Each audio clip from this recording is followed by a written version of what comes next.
Hawak na rin ng pulisya ang dalawang kapatid ni Julie Dondon Patidongan na malaki raw maitutulong sa missing Sabongero case. Ayon sa PNP, ang isa sa kanila, ang lalaki na kunan sa CCTV na nag-withdraw gamit ang ATM card ng isa sa mga nawawalang Sabongero. Ang isa raw at ang lalaking nakunang ine-escortan ang isa pang nawawalang Sabongero habang nakaposas. Isa lang sa mga yan ang kinumpirma ni Patidongan na kapatid niya. May unang balita si Emil Sumangil. Ang lalaking ito na nakunan ng CCTV na nagwi-withdraw gamit ang ATM card ng nawawalang Sabongero na si Melbert John Santos, kapatid daw ng whistleblower na si Julie Dondon Patidongan ayon sa Philippine National Police. Kapatid din daw ni Dondon ang isa sa dalawang lalaking nakuha ng ine-escortan ang nakaposas na missing Sabongero na si Michael Bautista. Hawak na sila pareho ng PNP. Itong dalawang tao po na ito, hindi niya po binanggit na mga kapatid niya. Yan po ang totoo dyan. Sila raw ang missing link sa kaso ayon sa PNP. Itong tao po na ito, si Jose Patidongan, ay meron pong outstanding warrant of arrest. At yung isa po na si Elakim Patidongan, nung makuha po yan ni General Macapas mismo, na napakatahimik, walang ingay, hindi natin pinaputok sa media kasi nga gusto nating makuha itong dalawa na ito dahil naniniwala tayo ito yung mga missing link doon sa mga kaso ng missing Sabongero. Nakakulong na si Jose Patidongan habang si Elakim Patidongan sinampahan ng reklamo kaugnay ng paggamit ng alias sa passport. Ayon sa PNP, kailangan ding kasuhan si Dondon Patidongan. Kailangan po silang sampahan ng kaso bilang mga accused, kasama po si Julie Patidongan who himself admitted na alam po niya itong mga nangyayari po na ito. The only way para po sila maging witness at ma-discharge as state witness. Pagkumpirma ni Dondon, ang kapatid niya niyang si Elakim ang nakuha na ng CCTV na nag-withdraw gamit ang ATM card ng nawawalang Sabongero. Yung ATM na nag-withdraw ay isa kong kapatid yan dahil inutusan ng mga polis na checkin yung account kung malaki ba ang panalo o kung malaki ang kinita doon sa laban at photos daw ni Mr. Atong Ang na checkin kung totoo na malaki ang panalo nila. Kaya pinaano doon sa ATM. Okay. Yung pag-utusan yung aking kapatid. Yung pulis na ito na nag-utos dun sa kapatid mo, kasama rin sa kinasuhan nyo sa Napolcom?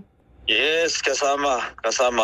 Pero itinanggi ni Dondon ang sinabi ng PNP na ang kapatid niyang si Jose ang isa sa mga nahuli kam na bumitbit sa nawawalang Sabongero na si Bautista. Si Rogelio Roger Burican at saka si Rodilo Anigig, yun yung bumitbit. Bakit na-twist na nila ngayon? Ang height ng kapatid ko, 5'5 or 5'6. Ang binitbit nila, yung si Bautista, 5'5 ang height nun. Tingnan nyo yung video. Anong height nung bumitbit? Ayon kay Dondon, naging tauhan din ng isabong tycoon na si Atong Ang mga kapatid na sina Jose at Elakim. Marami raw silang alam, kaya noong 2022 ay inutusan umano sila ni Ang na magtago sa Cambodia. Pinasaksihan siya sa patayan. Kaya yan na pinaalis ni Mr. Atong Ang dito sa bansa. Pero iba raw ang pakay umano ni Ang nang ipagawa niya ito sa dalawa. Pinapapatayan sa grupo. Sa totoo lang. Kaming tatlo ang susi talaga nito para malatas tong problema na to. Malaki ang may tulong dito. Itinanggi rin ni Dondon na inaresto ang kanyang mga kapatid sa Cambodia. Inayos anya ng DOJ ang pagpapauwi sa kanila. Hindi totoo yan. Alam ni SOG Remulla, walang arestuhan. Pinatakas ko mismo yung dalawang kapatid dahil pinapapatay ni Atong Ang doon. Wala pang payag ang kampo ni Ang. Pag-uusapan pa raw ito ng kanyang legal team ayon sa isa niyang abogado.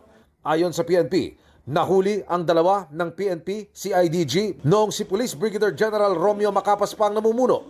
Nilinaw ng PNP na hindi sinibak bilang CIDG Director si Macapas kasunod ng pahayag ng ilang kaanak ng mga nawawalang Sabongero na pinapadiin ng ilang Police CIDG si Patidongan bilang mastermind sa kaso. Si Macapas umano ang nag-request na mailipat ng assignment kaya nasa Police Regional Office 12 na.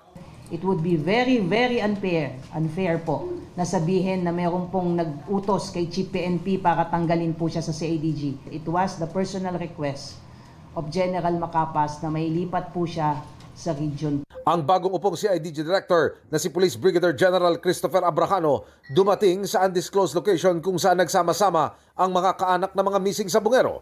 Kasama si Don Don para kumpletuhin ang kanilang mga affidavit. Malinaw para sa amin ang mensahe ng ating General Abrajano na magkakaroon ng hustisya at sila ay tututok at ang direksyon ay papunta sa hustisya. Kami po ay natutuwa dahil very clear, may clarity ho doon sa pinag-uusapan namin. Kami nagpapasalamat po sa dalawang witnesses. Ito ay magko-corroborate sa mga magiging statements ni Don Don Patidongan. Ang abogado naman ni Police Senior Master Sergeant Joey Encarnacion, isa sa mga pulis na kinasuhan ng NAPOLCOM kaugnay sa missing sa Bungeros, itinanggi ang mga alegasyon ni Don Don Patidongan. Wala anyang legal na basihan ang mga alegasyon ni Patidongan laban sa kanyang kliyente. Kung makikita natin yung mga affidavit ng mga complainant, wala pong minimension na pangalang Encarnacion. Wala po siyang interaction, in other words, sa mga nag-aakusa. Kahit po kay Don Don Patidongan, wala pong interaction si Mr. Joey Encarnacion, si Master Sergeant. Yung mga panahon na dinadawit ang aking kliyente ay meron kaming pagpapatunay na siya po ay nasa schooling. Isa si Encarnacion sa mga kinasuhan ng NAPOLCOM ng 6 na counts ng grave misconduct at conduct unbecoming of a police officer. Patuloy pang sinusubukan ng GMA Integrated News na makuha ang payag ng iba pang pulis na sinampakan ng reklamo. Ito ang unang balita. Emil Sumangil para sa GMA Integrated News.